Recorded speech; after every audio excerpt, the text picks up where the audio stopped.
Bonjour et bienvenue à Gospel Vie. C'est un plaisir d'être avec vous encore une fois cette semaine. On vient tout juste de terminer notre semaine de jeûne et prière annuelle à Gospel Vie. J'espère que tous ceux qui ont participé, vous avez pu vous ressourcer, recevoir de la part de Dieu, recevoir aussi des gens qui ont participé avec vous. Toute la semaine, on était sur Zoom pour ceux qui ne le savent pas.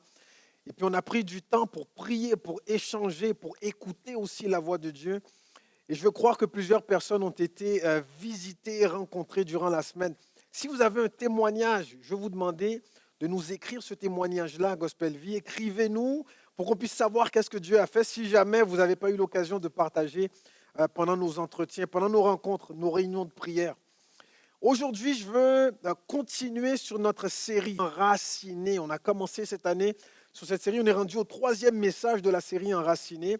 Et même si la semaine de prière est terminée, nous, on va continuer sur cette série-là.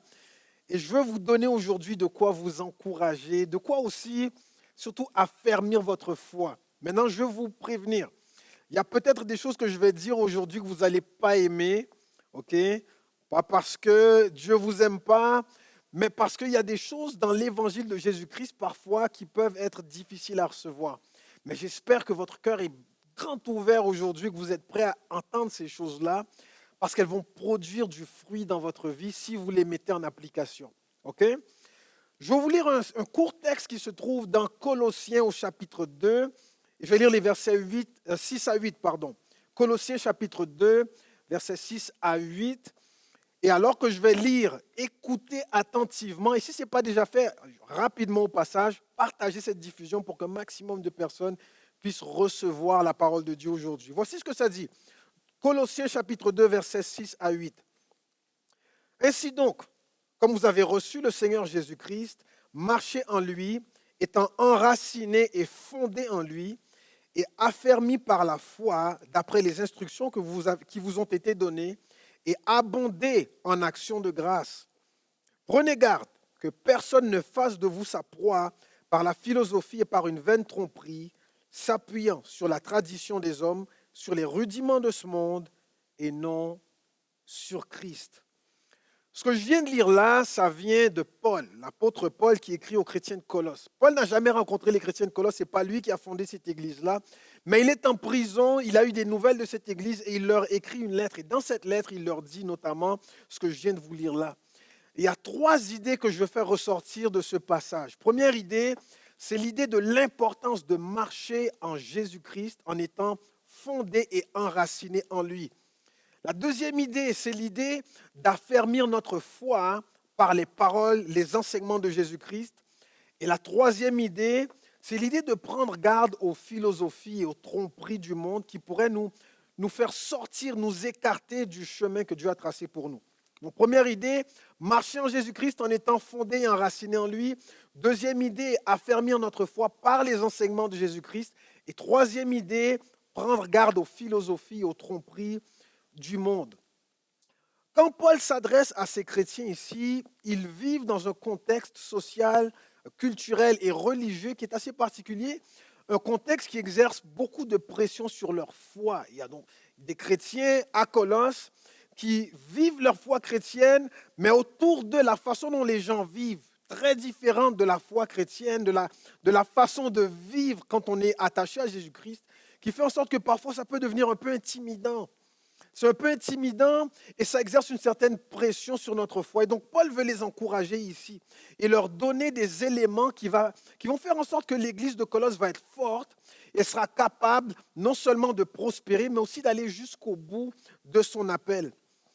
Et aujourd'hui, on peut dire que l'église est également sous toutes sortes de pressions. Donc, les paroles de Paul à l'église de Colosse sont tout aussi pertinentes pour nous, d'autant plus que nous ne pouvons pas, là je parle de l'église qui est au Québec, je ne sais pas où est-ce que vous êtes en ce moment, qui vous nous regardez à l'extérieur du Canada, mais au Québec, on ne peut pas encore se rassembler en présentiel.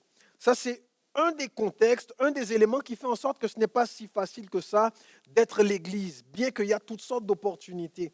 Et il y a plusieurs autres pressions sociales pour l'église, là où on est planté, qui font en sorte que il peut y avoir certains défis de marcher, d'être enraciné en Jésus-Christ et de suivre ses enseignements, non seulement pour les annoncer, mais pour les mettre en pratique, mais également de résister aux philosophies, prendre garde à ces philosophies et aux tromperies du monde qui voudraient, si on veut, nous déraciner, nous écarter du chemin que Dieu a tracé pour nous.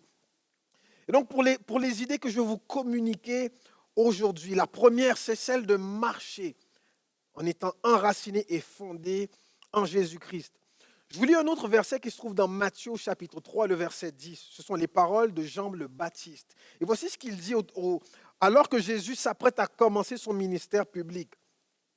Jean le Baptiste dit, déjà, la cognée est mise à la racine des arbres. Tout arbre donc qui ne porte pas de fruits, de bons fruits, sera coupé et jeté au feu. Tout arbre qui ne porte pas de bons fruits sera arraché et jeté au feu. Ce que le prophète Jean est un prophète, ce qu'il dit là, plusieurs d'entre vous sont peut-être familiers avec le thème des paroles qu'il dit ici. Si vous avez lu, notamment Ézéchiel chapitre 31 et Jérémie chapitre 46. Dans ces passages-là, Dieu compare le peuple d'Israël et d'autres nations rebelles à des arbres qu'il s'apprête à faire couper. Et à chaque fois, ces paroles-là que Dieu utilise, un arbre qui va se faire couper, chaque fois qu'il utilise ça, ces paroles se réalisent par une autre nation qui vient se rendre maître de la nation, soit d'Israël ou de l'autre nation rebelle dont il est question. Et donc quand Jean le Baptiste dit ça aux gens de son époque, aux personnes qui l'écoutent, ce qu'il est en train de leur dire, c'est si en tant que communauté de foi, si en tant que peuple de Dieu, on n'est pas bien enraciné et fondé dans le Seigneur, on va être arraché. Et il se trouve qu'à l'époque où il dit ça, la nation qui s'apprête, si on veut, à se rendre maître, ou qui s'est rendu maître plutôt du peuple d'Israël, c'est l'Empire romain. Et c'est comme s'il était en train de leur dire prophétiquement que l'Empire romain va venir comme déraciner le peuple de Dieu parce qu'ils se sont éloignés de la voie que Dieu a tracée pour eux. C'est l'Empire romain qui, en ce moment, au moment où j'en parle, qui est, si on veut, qui occupe la Judée. Et Jésus est sur le point de venir et de commencer son ministère terrestre. Et dans les paroles de Jean, il y a un avertissement pour nous aussi. Si dans plusieurs nations auxquelles Dieu a dit, vous êtes comme un arbre, mais vous allez être arrachés à cause de votre rébellion, à cause de ce qui se passe au milieu de vous, il y a aussi un avertissement pour nous aujourd'hui qui disons suivre Dieu. Parce que l'appel de l'apôtre Paul, c'est de dire, soyez fermement fondés et enracinés en Jésus-Christ. Parce que lorsqu'on n'est pas fondé et enraciné en Jésus-Christ, non seulement en tant qu'individu, mais aussi en tant que communauté, il y a des conséquences. Il y a un risque d'être déraciné. Il y a un risque d'être arraché. Si l'Empire romain a pu arracher, si on veut, le peuple d'Israël de la place où Dieu l'avait planté, qu'est-ce qui empêchera le monde de nous déraciner si nous-mêmes, nous ne sommes pas pleinement enracinés et fondés en Jésus-Christ? Ce n'est pas pour rien que Paul dit aux Colossiens, marchez en Christ, étant fondés et enracinés en lui. Parce que s'ils ne sont pas fondés et enracinés en Jésus-Christ, ils vont être arrachés. Maintenant, être enraciné et fondé en Jésus-Christ, ce n'est pas seulement déclarer que nous sommes chrétiens. Il faut que la vie de la communauté de foi, il faut que la vie du chrétien ou du croyant témoigne du fait que les enseignements de Jésus-Christ, la parole, la volonté de Jésus-Christ sont suffisamment importants pour nous, pour que nous les mettions en pratique, même si la culture et le monde enseignent et nous incitent à faire le contraire. Toute orientation de vie qui n'est pas fondée en Jésus-Christ, toute orientation de vie qui nous pousse à nous éloigner en fait des enseignements de Jésus-Christ, sont une tentative ou une séduction du monde pour nous déraciner de là où Dieu nous a plantés. Et donc, il faut les rejeter. Cet avertissement de l'apôtre Paul, ou cette exhortation plutôt de l'apôtre Paul est de la plus grande importance, pas seulement pour les chrétiens de l'époque, mais également pour les chrétiens aujourd'hui. Soyons fondés, enracinés en Jésus-Christ, marchons en Jésus-Christ. C'est-à-dire que notre vie tourne autour de Jésus. Notre vie s'appuie sur Jésus et sur rien d'autre que lui.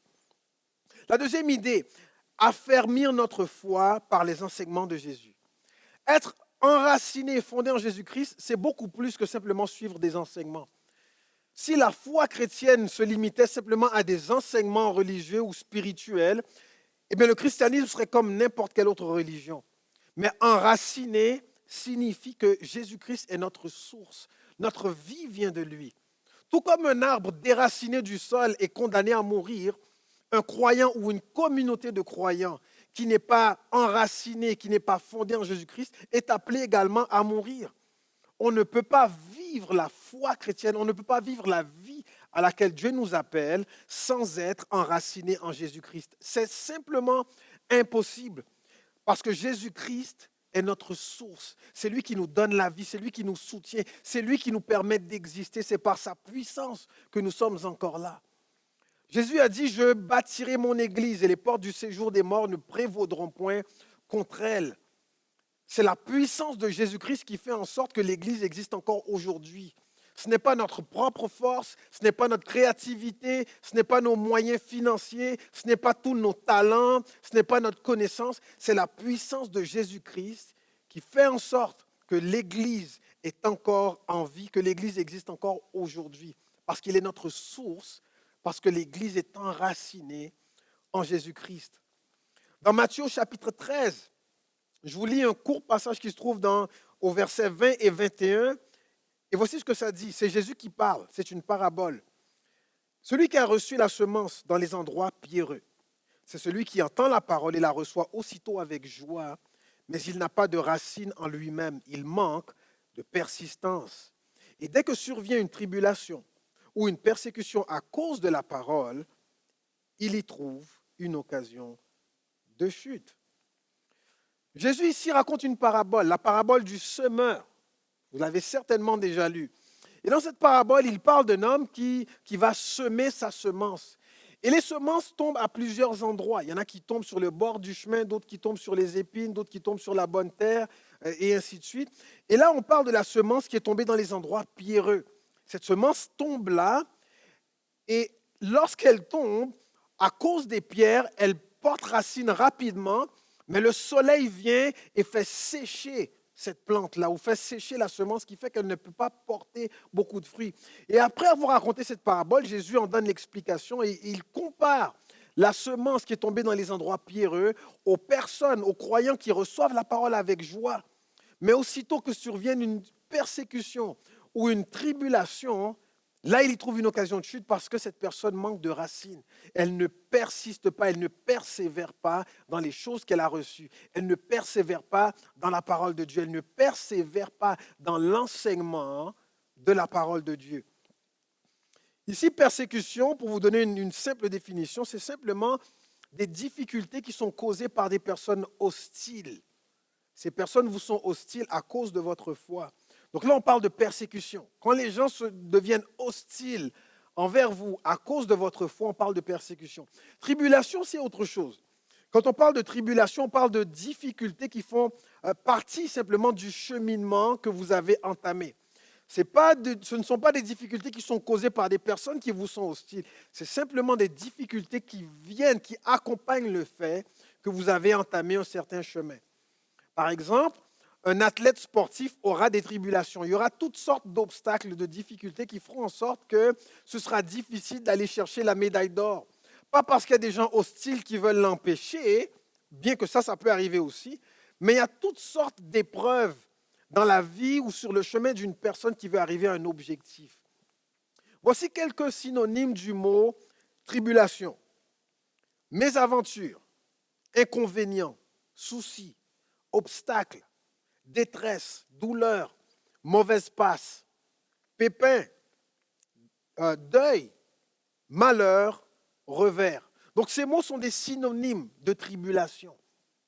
Et lorsqu'on parle de tribulation ici, donc, Jésus nous parle de ces personnes qui, dès que des personnes hostiles envers ces personnes-là à cause de leur foi se présentent, ces personnes baissent les bras. Ces croyants-là, ils baissent les bras. Ces croyants sont prêts à suivre Jésus tant que ça ne cause pas d'inconvénients. Ils sont prêts à suivre Jésus tant qu'ils ne se font pas d'ennemis au passage. Alors là, faire la volonté de Dieu, ça devient un peu moins important. Ça devient moins crucial. Les enseignements de la parole de Dieu maintenant passent au second plan. Pourquoi? Parce que là, je suis en train de me faire des ennemis, là. Je veux bien suivre Jésus, je veux bien mettre la parole de Dieu en pratique, je veux bien marcher dans la foi, marcher en Jésus-Christ. Mais si je me fais des ennemis à cause de ça, finalement, je vais changer mon fusil d'épaule, je vais reculer parce que moi, je ne veux pas avoir d'ennemis, je veux juste avoir des amis. Je veux plaire à tout le monde. Ou en tout cas, je ne veux pas me faire des ennemis. Alors si suivre Jésus, ça veut dire se faire des ennemis, moi, je vais trouver autre chose à faire. Il y a aussi les croyants qui ont cette attitude quand ils sont en face d'une tribulation. Je suis prêt à suivre Jésus. Je suis prêt à marcher avec lui. Je suis prêt à mettre en pratique sa parole. Mais si ça m'occasionne des difficultés, si ça m'occasionne certains pépins, des revers, si les choix que je fais d'être intègre devant Dieu, si les choix que je fais de marcher en fonction des enseignements que je reçois de la part de Dieu, si ça me cause des pépins, si ça me cause des inconvénients ou des obstacles, ou si ça cause de la douleur, alors là, je vais me retirer. Jésus parle de ces personnes-là comme des gens qui n'ont pas de racines, pas de persévérance. Quand ça devient difficile, quand ça devient chaud, quand ça commence à faire mal, je me retire. Je vais être dans mon couple et je vais appliquer la parole de Dieu dans mon couple. Mais si ça devient difficile, alors tant pis pour la parole de Dieu, je vais appliquer une autre philosophie. Je vais appliquer un autre enseignement que l'enseignement de Dieu parce que faire la volonté de Dieu, ça fait trop mal. Faire la volonté de Dieu, ça m'occasionne plus d'obstacles, plus de contrariétés, plus de frustration. Et donc, je vais aller dans un autre livre chercher conseil. Je vais aller auprès de quelqu'un d'autre qu'un conseiller spirituel pour me conseiller. Parce que faire la volonté de Dieu, dans mon contexte, dans ma situation, ça fait trop mal. Ça peut être une personne qui est en affaires. Être intègre et droit, comme nous l'enseigne la parole de Dieu, dans le monde des affaires, ça ne marche pas. Alors je vais baisser les bras. C'est bien beau la foi, c'est bien beau ce que Jésus dit, c'est bien beau ce que Dieu attend de moi, mais dans ce monde, je suis obligé d'utiliser un autre livre que le livre de Dieu. Les enseignements de Jésus, ça ne marche pas ici. Ça me cause plus de problèmes qu'autre chose. Alors je vais baisser les bras et je vais changer d'orientation. Jésus parle de ces personnes-là comme étant des personnes qui n'ont pas de racines. Comme si le monde des affaires, Dieu n'y connaissait rien. Tu pourrais aussi être cette personne-là qui, dans une fréquentation, tu te dis, moi je vais suivre la parole de Dieu et je vais honorer, je vais respecter cette autre personne, mais si ça devient trop difficile, si ça devient trop chaud, s'il y a trop de contraintes à mettre la parole de Dieu en pratique dans le cadre de cette fréquentation, tant pis pour le livre de Jésus. Moi, je vais suivre une autre philosophie. Je vais faire plutôt ce que le monde me dit de faire. Parce que je veux avoir du plaisir ou je veux que ça fonctionne comme je le vois faire à la télé. C'est ça mon modèle. Ce n'est pas Jésus mon modèle, c'est ce que je vois dans mon écran. Ce n'est pas Jésus mon modèle, c'est ce que je vois dans la rue. Ce n'est pas Jésus mon modèle, c'est ce que je vois autour de moi. Jésus appelle ces personnes des gens qui n'ont pas de racines. Quand ça devient difficile, quand ça devient contraignant, quand ça commence à devenir lourd, il baisse les bras, il trouve là une occasion de chute. Et une des clés pour développer la persistance, quand il s'agit de marcher avec Jésus, c'est d'être fermement résolu à être attaché à Dieu coûte que coûte, quel que soit le prix. Il faut que dans mon cœur, je prenne cette décision-là, que je vais m'accrocher quoi qu'il arrive. Et je vais aller jusqu'au bout. Et il faut aussi que je renonce à l'idée que la vie chrétienne, le but de la vie chrétienne, c'est d'améliorer ma situation. Et maintenant, ce que je vais dire là, ça va peut-être pas être plaisant à entendre pour certaines personnes. Il y en a qui ne vont pas aimer ce que je vais dire maintenant. Mais c'est la parole de Dieu. Le but de marcher avec Jésus, ce n'est pas d'améliorer ma vie. Ce n'est pas d'améliorer ma situation, ce n'est pas d'améliorer ma condition. Évidemment que lorsque je marche avec Jésus, je peux m'attendre à vivre des bénédictions, à vivre des moments forts. Je peux m'attendre à recevoir de la part de Dieu et à travers l'Église toutes sortes de grâces. Oui, oui, parce que Dieu prend soin de nous. Il est notre berger. La Bible nous dit qu'il est le bon berger. Il prend soin de ses brebis. Oui, mais le but de marcher avec Jésus, ce n'est pas d'améliorer ma vie. Parce que si mon but en marchant avec Jésus, c'est d'améliorer ma vie, dès qu'il y aura une tribulation, une persécution, je vais baisser les bras, je n'aurai pas les racines. Pourquoi? Parce que le but, la raison pour laquelle je suis Jésus, je marche avec lui, c'est pour que ça s'améliore. Mais si ça ne s'améliore pas, pourquoi je vais continuer de marcher avec lui? Et donc, l'amélioration de ma vie, mon confort personnel ne doit pas être le but, la raison pour laquelle je marche avec Jésus. Autrement, c'est assurer que je vais baisser les bras. C'est assurer que je n'aurai pas les racines pour tenir jusqu'au bout quand il y aura des difficultés, quand il y aura des persécutions, quand il y aura des gens hostiles, quand il y aura des personnes pour se moquer de toi. C'est sûr que tu n'auras pas les racines. Il faut que tu fasses une croix sur cette idée que marcher avec Dieu, forcément, c'est pour améliorer ma vie. Marcher avec Dieu, forcément, c'est pour qu'éventuellement, ça aille mieux financièrement. Marcher avec Dieu, forcément, le but, c'est qu'éventuellement, dans ma carrière, je me mets à prospérer. Marcher avec Dieu, c'est que forcément, un jour, je serai guéri de ma maladie. Ce n'est pas vrai. Ce n'est pas la raison pour laquelle nous marchons avec Jésus. Ce n'est pas le but de la vie chrétienne. Je sais que j'ai déçu quelques personnes en disant ça. Et peut-être que tu m'écoutes et toi, tu souffres en ce moment. Tu vis quelque chose de difficile. Tu vis quelque chose de lourd. Et tu cries à Dieu pour une résolution, pour une solution, pour un soulagement. Et je prie avec toi que Dieu te soulage. Je prie que Dieu te visite, qu'il te rencontre, qu'il réponde à ton besoin. Je prie que Dieu te donne le miracle dont tu as besoin, le miracle que tu as demandé pour toi ou pour un membre de ta famille ou pour un proche. Je prie que Dieu te fasse du bien aujourd'hui même et que le Saint-Esprit manifeste sa puissance dans ta vie. Je prie tout ça parce que tout ça c'est accessible, c'est disponible. Mais ce que je dis aussi, c'est que améliorer notre vie, ce n'est pas ça le but de la vie chrétienne. Il y a un autre but à la vie chrétienne sur terre. Il y a un autre but. Jésus n'a pas dit « Suis-moi et ta vie va s'améliorer ». Il a dit à ses disciples « Suis-moi, je ferai de toi un pêcheur d'hommes ». Et plus tard, il leur a dit « Celui qui veut venir après moi doit renoncer à lui-même et prendre sa croix ». Jésus n'a pas dit « Suis-moi et ta vie va s'améliorer, ton salaire va augmenter, dans ta carrière tu vas prospérer, tous tes ennemis vont disparaître, la maladie ne te touchera pas ». Il n'a pas dit, il a dit « Tu auras des tribulations, tu auras des persécutions ». Il a dit « Prends ta croix ». Donc je suis Jésus en m'attendant à des persécutions et en m'attendant à des tribulations. Ça fait partie de l'expérience, ça fait partie du cheminement. Parce qu'on vit dans un monde qui a été touché, affecté par le péché et dans lequel vit un ennemi qui cherche à tout prix à te déraciner. Et donc si dans ton cœur, si dans ta tête, tu ne t'es pas résolu à aller jusqu'au bout, en t'attendant aux difficultés, mais à suivre Jésus malgré ces difficultés, c'est sûr qu'au moment venu, tu n'auras pas les racines pour tenir bon jusqu'à la fin. Tu n'auras pas les racines. Quand Jésus a dit à ses disciples de prendre leur croix, ce n'était pas pour aller à la plage. C'était pour aller vers la mort. Le but de la vie chrétienne, ce n'est pas d'améliorer ma vie. Il nous a avertis.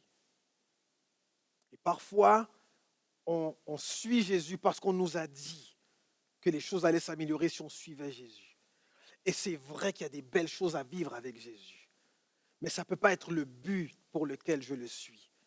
Peut-être au début, parce que je suis immature, je ne connais pas encore beaucoup de choses, je ne connais pas très bien Dieu, je n'ai pas une connaissance très approfondie de la parole de Dieu et de la volonté de Dieu. Et donc au début, peut-être que je m'attends, un peu comme un enfant, je m'attends à recevoir tout plein de bonbons, tout plein de friandises de la part de Dieu. Mais plus tu avances et plus tu mûris dans la foi, Il faut que tu arrives à comprendre ces choses. Que tu n'es pas là pour les friandises. Tu es là pour quelque chose de beaucoup plus important. Parce que si tu es là pour les friandises, tu seras incapable d'aller jusqu'au bout. Tu vas tomber. Et le monde va réussir à te déraciner. Maintenant, le troisième point. Paul dit aux Colossiens, prenez garde aux philosophies et aux tromperies du monde. Prenez garde, ou prenons garde, ça c'est en communauté qu'on fait ça. Prenons garde aux philosophies et aux tromperies du monde. Et Dieu sait qu'il y en a dans le monde dans lequel on vit. Des philosophies et des tromperies. L'Église est prise d'assaut. Et l'Église qui est prise d'assaut dans le monde, c'est ensemble que nous devons faire face à ces attaques contre l'Église, contre la foi, contre Dieu au milieu de nous. Maintenant, ceux qui sont enracinés, fondés en Jésus-Christ, sont unis les uns aux autres par le Saint-Esprit. Ça veut dire que être fondé et enraciné en Jésus-Christ, c'est aussi être enraciné dans l'Église, c'est être uni à l'Église. Il est impossible pour moi de dire que je suis enraciné, bien planté en Jésus-Christ et en même temps ne pas valoriser l'expérience communautaire de l'Église. Il est impossible pour moi de dire que je suis fondé et enraciné en Jésus-Christ et en même temps m'isoler ou me tenir à l'écart de la communauté de Jésus. C'est impossible. C'est aussi absurde que si un animal avait dit à Noé, moi je ne rentre pas dans l'arche. Je n'ai pas envie d'être enfermé dans cette boîte avec vous, ça ne m'intéresse pas. Je vais faire mon truc moi tout seul là-bas. Et il y a un déluge dehors. Tu es si bon que ça à la nage? Tu ne peux pas dire que tu es enraciné, fondé en Jésus-Christ et en même temps dire que tu n'as pas besoin des autres chrétiens, que tu n'as pas besoin de la communauté de foi pour vivre ta foi et faire la volonté de Dieu. C'est impossible. Un chrétien qui dit moi, je n'ai pas besoin de l'Église, de la communauté pour vivre ma foi. Je vais vivre ça seul entre Dieu et moi. Et eux, ils feront ce qu'ils font et moi, je vais rester dans mon coin. Un chrétien qui raisonne comme ça, ce n'est pas l'esprit de Jésus-Christ qui t'inspire et te conduit, c'est l'esprit du monde. Parce que l'esprit de Jésus-Christ cherche à unir les chrétiens. Il cherche à unir les enfants de Dieu. Mais l'esprit du monde cherche à les diviser et les isoler. L'esprit de Jésus-Christ valorise la communauté, valorise l'union. L'esprit du monde méprise l'Église. Et quand tu te tiens à l'écart en disant que tu n'as pas besoin de l'Église, tu n'as pas besoin de la communauté pour ta foi, mais tu fais comme l'esprit du monde veut que tu fasses. Tu méprises l'Église. Être enraciné, fondé en Jésus-Christ, c'est être en communion avec les frères et sœurs de l'Église de Jésus-Christ. Parce que l'Église, c'est la communauté que Jésus-Christ lui-même a fondée. C'est Jésus-Christ qui en est le fondateur. Ce n'est pas ton pasteur, ce n'est pas ton ami, ce n'est pas ton prédicateur préféré. C'est Jésus-Christ qui a fondé l'Église, cette communauté-là. Et l'intention de Dieu, c'est d'unir les croyants, pas de les diviser, pas de les isoler. Évidemment, il y a des saisons dans la vie où parfois on se retrouve seul, où on a l'impression en tout cas qu'on est seul. Mais ce n'est pas pour autant que Dieu veut que nous vivions notre foi seuls. Marcher avec Jésus, c'est marcher avec la communauté de Jésus. Tout comme l'apôtre Pierre ne pouvait pas dire « Non, moi, ma foi, c'est juste moi et Jésus. » Non, Jean est là, Jacques est là, Barthélemy est là, Matthieu est là et compagnie. Marcher avec Jésus, c'est marcher en communauté. Et donc, je ne peux pas dire que je suis enraciné en Jésus-Christ et en même temps dire que moi, je me tiens à l'écart, je m'isole de la communauté parce que je n'ai pas besoin d'eux apparemment. Ce n'est pas l'esprit de Jésus-Christ qui inspire ce raisonnement. Ça, c'est une philosophie du monde. Prenez garde, dit Paul, aux philosophies et aux tromperies du monde. Ne soyez pas inspirés et conduits et influencés par l'esprit du monde. Soyons influencés, conduits et inspirés par l'Esprit de Jésus-Christ. Maintenant, prendre garde aux philosophies et aux tromperies du monde, ça veut aussi dire que nous devons veiller à ne pas marcher dans le monde en fonction de ce que la société attend de nous, mais plutôt en fonction de ce que nous sommes. Je veux redire ce que j'ai dit là. Prendre garde aux philosophies et aux tromperies du monde, ça veut également dire de ne pas marcher en fonction de ce que le monde attend de nous, mais plutôt de marcher dans ce monde en fonction de ce que nous sommes. Par exemple, si le monde s'attend de nous que nous prenions position pour ou contre un parti quelconque ou un parti en particulier, notre réponse, c'est non. Nous sommes l'Église de Jésus-Christ. Nous sommes fondés et enracinés en lui. Et notre présence sur terre sert les intérêts du royaume de Dieu. Nous sommes l'Église de Jésus-Christ, fondés et enracinés en lui, et notre présence sur terre sert les intérêts du royaume de Dieu. Pensez à l'ange que Josué a rencontré. Pour ceux qui n'ont pas lu cette histoire dans le livre de Josué dans votre Bible, dans les premiers chapitres, vous verrez Josué qui s'apprête à faire traverser le peuple d'Israël, le faire traverser le Jourdain pour aller prendre possession du pays que Dieu leur donnait. Et juste avant la traversée, Josué rencontre un ange, l'ange de l'Éternel. Et il voit cet ange, et dans la Bible, on nous dit que Josué lui pose la question, es-tu pour nous ou pour nos ennemis?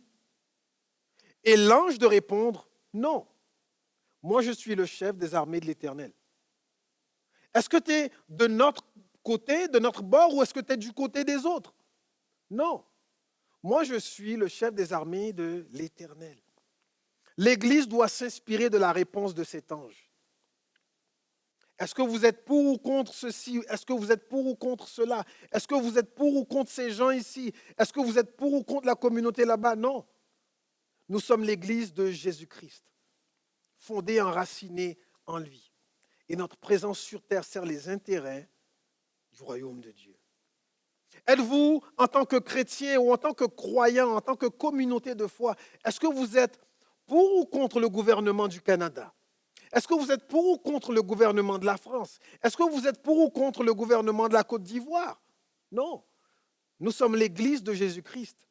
Nous sommes fondés et enracinés en lui. Notre présence sur terre sert les intérêts du royaume de Dieu. Est-ce que vous êtes pour ou contre le Premier ministre ou le président du pays? Non. Nous sommes l'Église de Jésus-Christ, fondés et enracinés en lui. Notre présence sur terre sert les intérêts du royaume de Dieu. En tant que chrétien, est-ce que vous êtes pour ou contre la communauté LGBTQ+? Non. Nous sommes l'Église de Jésus-Christ, fondée et enracinée en lui. Notre présence sur terre sert les intérêts du royaume de Dieu. Est-ce que vous êtes pour le capitalisme, les chrétiens? Ou est-ce que vous êtes pour ou contre le communisme? Est-ce que vous êtes pour ou contre les gens vaccinés ou non? Vous êtes pour ou contre ces gens-là? Non. Nous sommes l'Église de Jésus-Christ, fondée et enracinée en lui. Et notre présence dans la société sert les intérêts du royaume de Dieu. Et en tant qu'Église de Jésus-Christ, nous sommes là pour réconcilier l'humanité avec le Père. Nous ne sommes pas là pour prendre position pour ou contre un parti ou un autre du monde. Nous sommes pour Jésus-Christ et pour tout ce que ça implique. Nous ne nous positionnons pas dans le monde ou dans la société en fonction de ce que le monde attend de nous. Nous nous positionnons en fonction de ce que nous sommes. Nous sommes l'Église de Jésus-Christ. Nous sommes fondés et enracinés en lui. Et notre présence sur terre, quel que soit le pays, quelle que soit la ville, quelle que soit la province, quel que soit l'endroit où Dieu nous a placés, nous sommes là pour servir les intérêts du royaume des cieux. Dans Colossiens au chapitre 3, Paul exhorte les chrétiens en leur disant qu'ils sont assis dans les lieux célestes avec Christ. Et ça signifie que notre position, elle est toujours en hauteur. Nous ne sommes pas à gauche ou à droite, nous sommes en hauteur. Nous ne sommes pas à droite ou à gauche, libéraux ou conservateurs, vacciné ou pas vacciné, pro-vie ou pas pro, nous sommes en hauteur. Elle est là notre position. Elle n'est pas à gauche ou à droite en fonction de là où le monde veut que nous soyons. Nous sommes en hauteur. Nous sommes en hauteur. Il y a une époque, nous étions dans le monde et nous étions du monde. Quand nous étions du monde, nous pouvions prendre position à gauche ou à droite. Mais nous ne sommes plus du monde. Nous sommes assis dans les lieux célestes avec Jésus-Christ. Notre position, elle est en haut, en hauteur. Et quel que soit l'enjeu, à gauche et à droite, il y a des gens avec qui le Père veut être réconcilié. C'est pour ça qu'on ne prend pas de parti. Nous sommes en hauteur en tant qu'Église de Jésus-Christ. Et notre présence sur terre sert les intérêts du royaume de Dieu. Maintenant, je suis bien conscient. Quand on prend position en hauteur et non pas à gauche ou à droite d'un certain enjeu, ben ça peut créer un certain inconfort. Parce qu'il y a des gens que ça va frustrer une telle réponse. Il y a des gens qui ne vont pas aimer une telle réponse.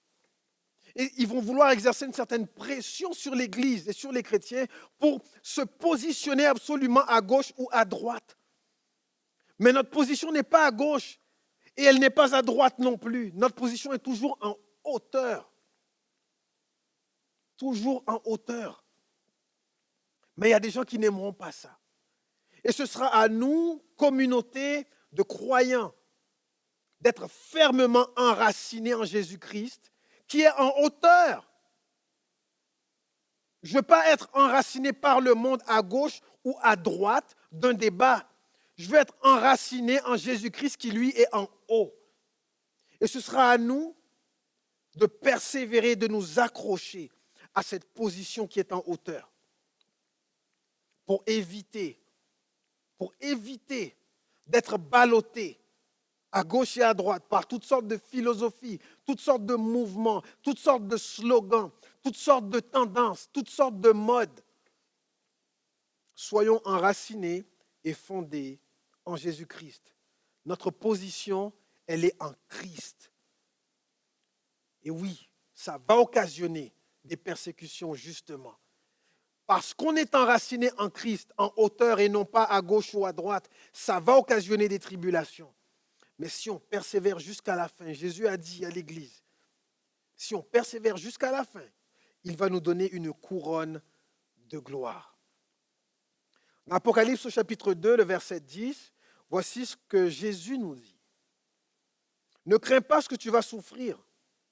Voici le diable jettera quelques-uns d'entre vous en prison, afin que vous soyez éprouvés. Et vous aurez une tribulation de 10 jours. Sois fidèle jusqu'à la mort, et je te donnerai la couronne de vie. Jésus dit ça à une église. Il dit ça à une église et les paroles de ce que Jésus dit là à cette église, elles doivent nous inspirer. Elles doivent nous inspirer. Ne crains pas ce que tu vas souffrir, te dit Jésus. Ne crains pas ce que tu vas souffrir. Le diable va jeter quelques-uns d'entre vous en prison. Jésus ne dit pas, le diable veut jeter quelques-uns d'entre vous en prison, mais je vais l'en empêcher. Non, il dit, le diable va le faire, ça va arriver. Pourquoi est-ce que Jésus ne l'empêche pas? Je ne sais pas. La Bible ne nous dit pas, Jésus ne dit pas pourquoi. Mais ça va arriver. Mais il dit que ça va servir à vous éprouver.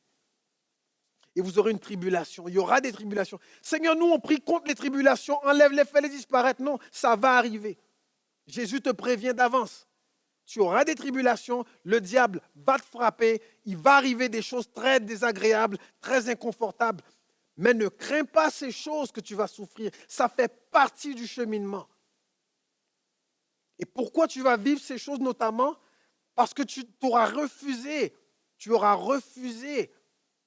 de te positionner à gauche ou à droite en fonction de ce que le monde attend de toi.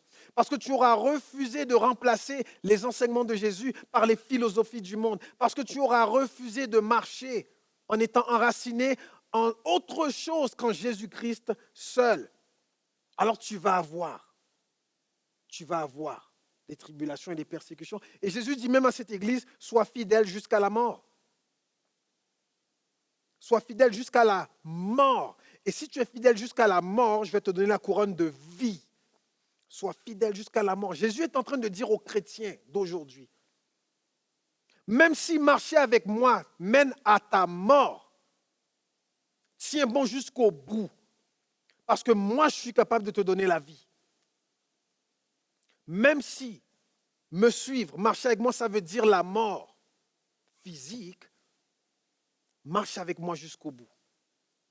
Et si tu meurs en chemin, je vais te redonner la vie. Et donc, ne crains pas ce que tu vas souffrir. Ne crains pas ce que tu vas souffrir. Et donc, Jésus est en train de leur dire, il y a une couronne qui t'attend. Il y a une couronne qui t'attend. Mais avant la couronne, il y a la croix. Et je sais très bien, il y a des chrétiens immatures. Et je dois le dire, il y a des chrétiens immatures qui ne veulent pas la croix. Eux, ils veulent la couronne. Parce que dans leur tête à eux, et c'est peut-être parce que quelqu'un leur a prêché ça, c'est peut-être parce que c'est un enseignement qu'ils ont reçu. Dans leur tête à eux, être chrétien, c'est recevoir le traitement royal d'une vie sans souffrance, d'une vie où il n'y a que des victoires, d'une vie où il n'y a que de l'ascension, d'une vie où il n'y a que de la prospérité, que des promotions, que des miracles, que des bénédictions, que des portes ouvertes, que des percées. Peut-être qu'on vous a prêché ça, peut-être qu'on vous a enseigné ces choses-là. Et je suis navré d'être celui qui est envoyé aujourd'hui pour péter cette bulle, cette balloune, comme on dit au Québec. Le chrétien immature, il veut le traitement royal tout de suite, il veut la couronne tout de suite. Mais Jésus a dit non, tu auras la couronne si tu persévères jusqu'à la mort. Ça veut dire qu'avant la couronne vient la croix. Tu auras une couronne. Jésus a préparé une couronne pour toi, une couronne de vie, une couronne de gloire.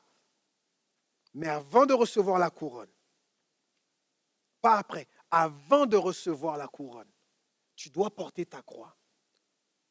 Tu dois être enraciné en Jésus-Christ et en rien d'autre qu'en lui pour mener ta vie. Et tu dois rester enraciné même si le monde te dit, prends position ici, prends position là. Même si le monde te dit, prends cet enseignement, prends cette philosophie. Même si le monde te dit, on n'aime pas ton positionnement.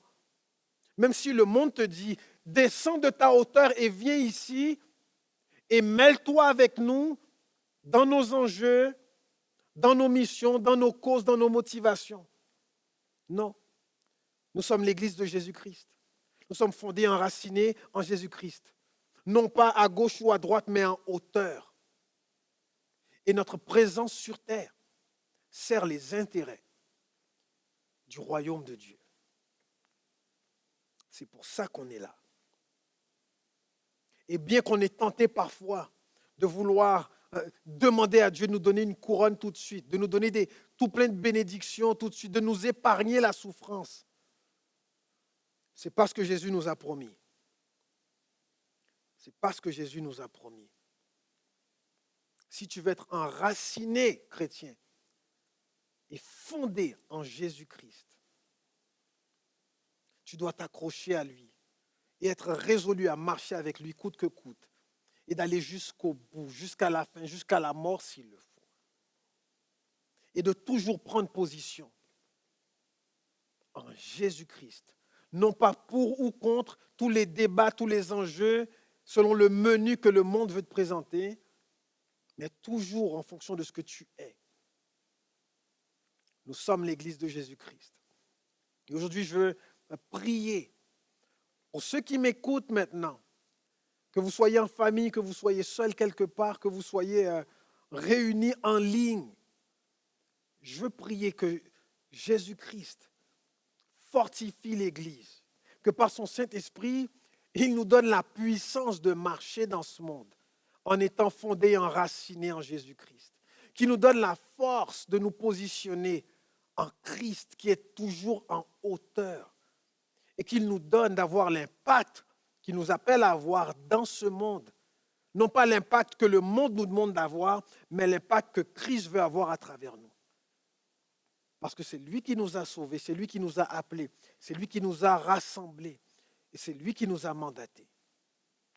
Et donc c'est à lui que nous voulons plaire. Alléluia. Père, je veux te bénir aujourd'hui, toi qui es digne de gloire, digne d'honneur, digne d'être élevé. Toi qui nous devons, Papa, la louange, l'adoration. Toi qui mérites les meilleurs honneurs, les plus grands honneurs. Je prie que tu fortifies l'Église maintenant, partout où elle se trouve et partout d'où on nous écoute maintenant, Papa. Du Canada, de la France, de l'Afrique, des Caraïbes, des États-Unis. Fortifie ton Église. Ouvre l'esprit de tes enfants, ouvre l'esprit de tes serviteurs et de tes servantes. Fais-nous voir la beauté qui est attachée au fait de te servir et de marcher avec toi. Qu'on soit pleinement enraciné et fondé en toi. Qu'on reçoive tes paroles, tes enseignements, qu'ils nous rendent sages, qu'ils nous rendent forts. Que nous résistions à la tentation, Papa, de nous positionner dans le monde selon les attentes du monde, mais qu'on se positionne dans le monde en fonction des attentes du Père. Et que tu nous donnes le discernement pour pouvoir résister aux philosophies et aux tromperies du monde qui voudraient nous balloter, nous déraciner, nous écarter de ta volonté. Je prie que tu enrichisses maintenant chaque personne qui a écouté ce message et que ton esprit se fasse sentir dans leur maison et là où ils se trouvent. Et je te demande, Papa, en étendant mes mains vers eux, par la même occasion, que tu puisses guérir ceux qui sont malades et qui nous écoutent maintenant. Guéris, Papa, guéris maintenant. Ôte le mal, redresse ce qui est brisé, ce qui est tordu, assainis ce qui est corrompu, ce qui est devenu impur. Chasse les esprits impurs, les esprits mauvais qui tourmentent maintenant, Papa. Qu'au son de ma voix éternelle, que la guérison éclate, que la délivrance éclate, que la victoire soit proclamée et que ton nom soit glorifié. Je te demande ces choses, Père, dans le nom puissant et fiable de Jésus-Christ. Amen. Amen. Si ce message vous a touché, écrivez-nous. Rendez-vous sur gospelvie.com. On veut entendre parler de vous, de ce que Dieu a fait pour vous. Et on veut encore avoir l'occasion de prier pour vous. Je vous souhaite une bonne semaine, que Dieu vous bénisse. On se retrouve bientôt. À la prochaine.